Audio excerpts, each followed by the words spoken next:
A graça de Deus está aí na sua vida. E aqui que vem uma coisa importante. Muitas vezes pode acontecer que a graça de Deus que visita você seja uma tribulação. Aqui é que vem o problema. Acampamento Fortes na Tribulação. Vamos falar de tribulação. A graça de Deus não é somente quando você reza e recebe consolações espirituais. A graça de Deus pode acontecer numa desgraça aparente. Para os nossos olhos cegos, é uma desgraça. Para os nossos ouvidos moucos, é um silêncio de Deus. Mas se você pede a Deus a graça de ouvi-lo sempre, a graça de enxergá-lo sempre quando Ele visita você, você irá reconhecer, mesmo que seja uma tribulação. Deixa eu dar um exemplo. Existe um santo na Igreja Católica que é xará do nosso Papa e é irmão de congregação do nosso Papa. Chama-se São Francisco de Borja. Ele é como o Papa Francisco, e como o Papa Francisco ele é jesuíta. Mas antes de ser jesuíta, aconteceu uma coisa. O Francisco, ele era um rapaz muito virtuoso. Ele foi parte da corte do imperador Carlos V. O imperador Carlos V era casado com uma rainha, uma imperatriz belíssima, portuguesa, chamada Isabel. Essa belíssima rainha Isabel, dizem, não é? E a gente vê pelas fotos da época, dizem que, fotos não, pinturas, né? Desculpa, das pinturas da época, dizem que era uma mulher belíssima, belíssima. Então a rainha recebeu o Francisco, o pequeno Francisco, que era pajem lá na corte, e Francisco tinha uma admiração extraordinária por essa rainha, por essa imperatriz. Essa mulher linda, que não era somente linda de rosto, mas era linda nas suas virtudes. E o pequeno Francisco foi crescendo. Quando ele então se casou, ele se casou aos 20 anos de idade com também uma dama da corte da rainha. A rainha deu como esposa a ele a Leonora, né? A dama da corte mais linda que havia. Então os dois se casaram, viveram um santo casamento, tiveram 8 filhos. Com a graça de Deus, foram agraciados, foram abençoados por Deus com 8 filhos. Se você acha que 8 filhos não é uma graça, mude sua cabeça e vire católico. Filho é graça, tá? Filho é graça. Filho não é desgraça. Filho não é coisa ruim. Se converta. Se você está chocado porque eles tiveram 8 filhos, é sinal de que você precisa de um choque mesmo. Esse choque chama-se catolicismo. Muda de cabeça. O fato é que os dois se tornaram esposos. Ele foi nomeado marquês. Mas depois de um parto, a rainha, a belíssima rainha Isabel, faleceu em Toledo. Depois do parto, não por causa do parto em si, mas é que ela teve o parto, a criança nasceu, etc. Mas depois do parto ela foi ficando doentinha e morreu. O imperador, então, confiou a Francisco e Leonora, o casal que era do coração da imperatriz, que somente ela, Leonora, poderia vestir o cadáver da imperatriz para prepará-la. E que Francisco deveria escoltar o cadáver da belíssima imperatriz até Granada, onde ela seria sepultada. Era verão, muito quente.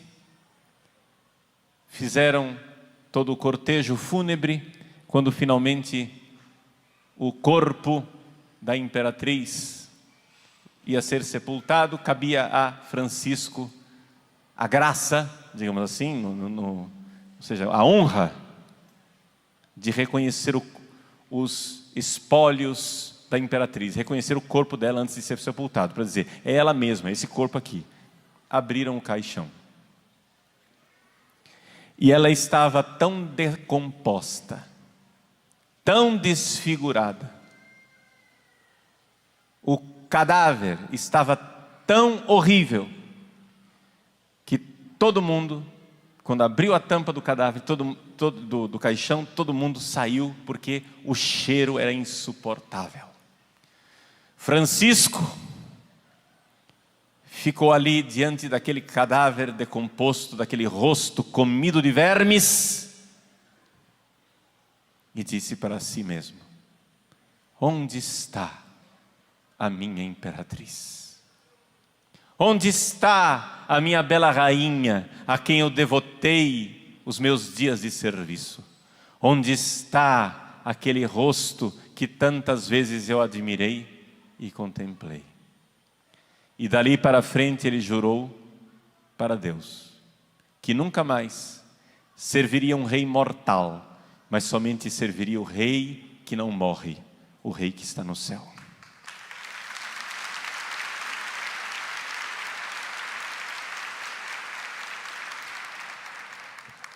Naquela época, Francisco e Leonora já haviam feito voto de castidade. Eles tinham tido 8 filhos. Ele tinha, não se espantem, ele não tinha ainda 30 anos. Ele não tinha ainda 30 anos e os dois já tinham feito voto de castidade. Tiveram 8 filhos, cumpriram sua missão, etc. Vamos agora viver para Deus. Fizeram voto de castidade. Dali a pouco, num prazo de 6 anos, ele, de marquês, passou para vice-rei da Catalunha. O pai dele morreu, ele tornou-se duque de Gandia. Quando ele estava no auge da sua carreira, fica viúvo. Leonora também morre. Ele já tinha os seus filhos encaminhados. Ele então resolve entrar para a companhia de Jesus, foi ordenado padre, tornou-se um grande santo e o terceiro responsável da companhia de Jesus. Essa é a história de São Francisco Borja. Resumidamente, tem muito mais história para contar. Mas eu gostaria de contar essa história, e quero contar essa história para que você enxergue que a tribulação pode ser uma graça. A morte da imperatriz foi para o rapaz Francisco, que já era santo, já era virtuoso, mas ele precisava de um impulso da graça.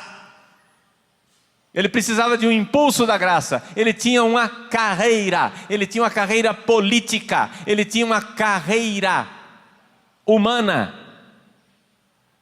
Ele tinha como galgar na corte do imperador. Carlos V era o imperador que podia dizer que o sol nunca se punha no seu império, porque na África, na Ásia, ele tinha terras.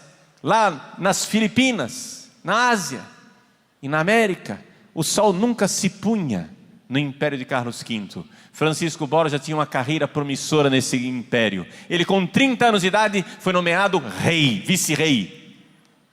Ele podia ser grandioso. Não servirei a um rei que morre.